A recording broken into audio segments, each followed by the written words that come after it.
Hey guys, I'm going to do a quick tutorial on how to do a voiceover or record your PowerPoint lectures. So to record your lessons, it's going to be 6 simple steps: clicking recordings, record slideshow, record from current slide, record, stop, and then share. Okay, so let's do this. So here you have your PowerPoint that you've created already. Just make it like normal, or maybe you already have it. And the first step is you're going to come up here and you're going to click recording.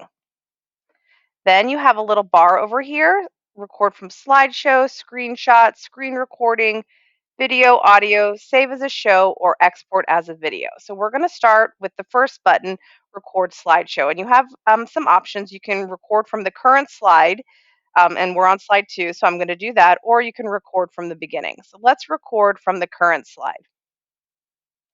So this takes you to this screen. You have a record button, stop, replay, clear, and then the settings, which is basically pick what microphone you want. You can turn your camera on if you want your face there.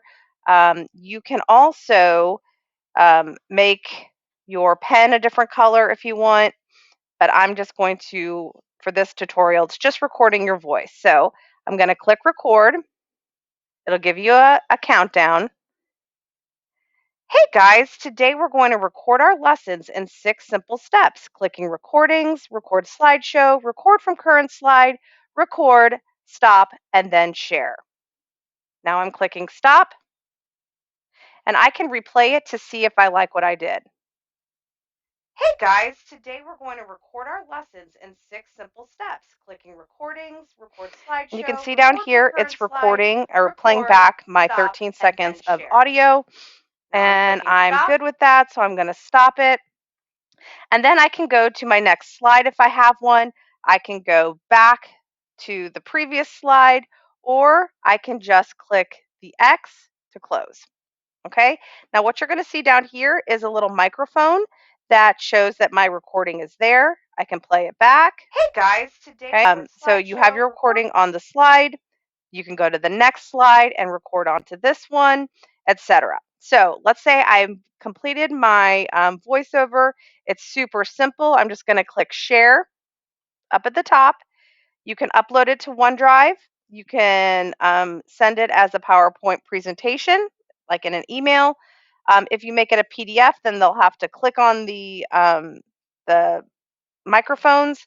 But I'm going to upload it to OneDrive. I'm going to call it voice over tutorial. Click OK. All right, now I can actually send the link. So I'm going to change from just people in my school to anyone who has the link. And it's really important here that you unclick allow editing, because you don't want them to be able to do that. Click apply. Oh, one more thing, you can block download if you don't want the students to download, but I don't care. They can download it if they want. All right, so I'm going to copy the link, copy my shareable link, and then I can put it wherever I want. I can put it in my Google Classroom. I can put it in my Teams. I can email it. I can put it anywhere. And now my students can listen to my recording, especially if maybe they couldn't get on my live session. This is a great place for them to go back and actually review your lesson. Hope this helps.